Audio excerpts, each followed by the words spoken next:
SOLIDWORKS Manage is a new tool that builds on SOLIDWORKS PDM Professional with a unique set of advanced data management tools for project, process, and item management. SOLIDWORKS Manage is a comprehensive, easy-to-use and implement application that eliminates the need to use separate, disconnected tools and silos of data.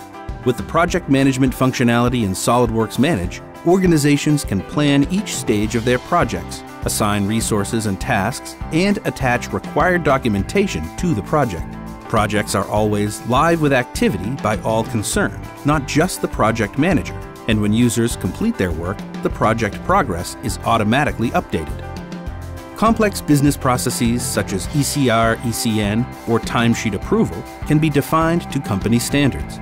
With its drag-and-drop workflow designer, process states and decision points can be configured, and user tasks, permissions, and notifications can be assigned.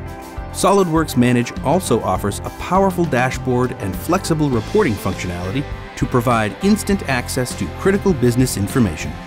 SOLIDWORKS Manage provides an easy upgrade path to a distributed data management system that can be utilized by many different groups within an organization to deliver cohesive information to all areas of their business.